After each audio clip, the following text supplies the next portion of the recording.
近排咧，我就上咗公司一個國際嘅稅務堂，當中咧就講咗香港嘅稅制同加拿大、澳洲、英國、美國甚至乎中國咧唔同國家個稅制嘅分別。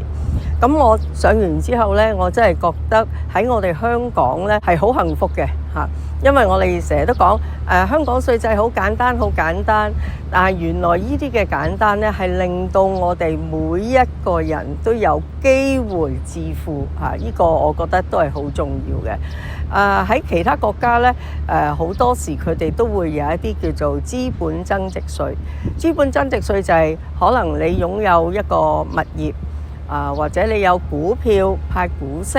或者嗰個股票升值嚇，咁咧佢當中你賺咗錢有收益嘅話咧，你都要交一個百分比嘅稅項。咁但係喺香港咧係冇嘅喎嚇，咁同埋香港咧，譬如個保單咧，我哋所有派俾你嗰個回報咧，都唔會話要額外收稅。但係喺其他國家咧，如果你話喺保單入邊有一啲儲蓄回報嘅話咧，佢哋都係要收稅嘅。過去呢20-30年啦，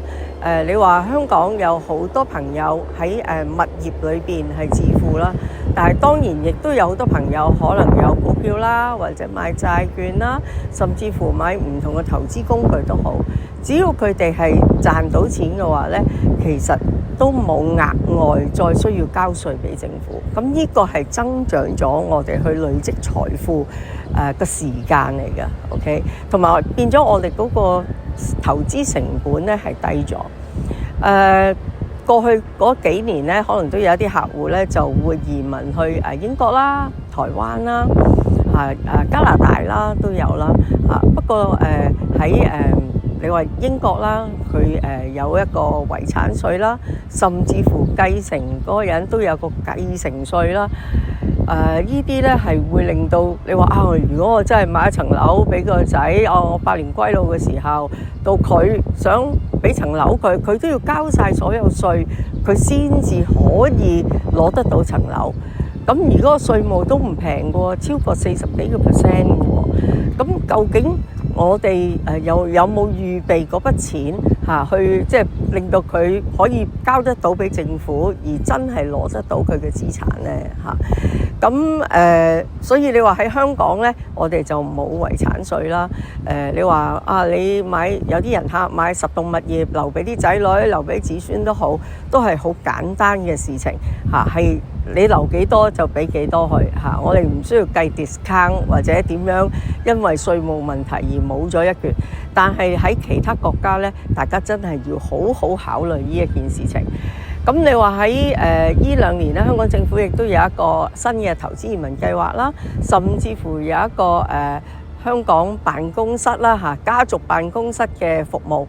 都係咧喺稅制裏邊咧係吸引一啲外資咧嚟香港。呢個堂之後咧，我就發覺哇，原來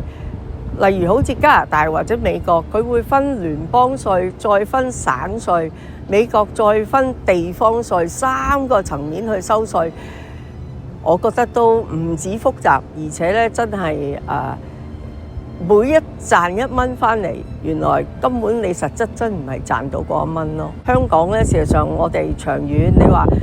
無論係醫療啦，喺法例啦，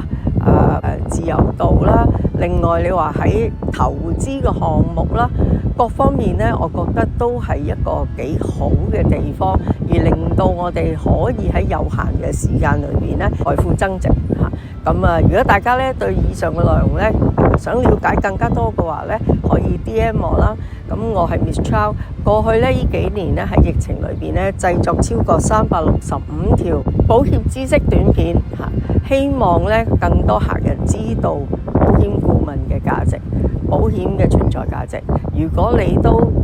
同我哋嘅使命一樣嘅話咧，歡迎你聯絡我哋啊！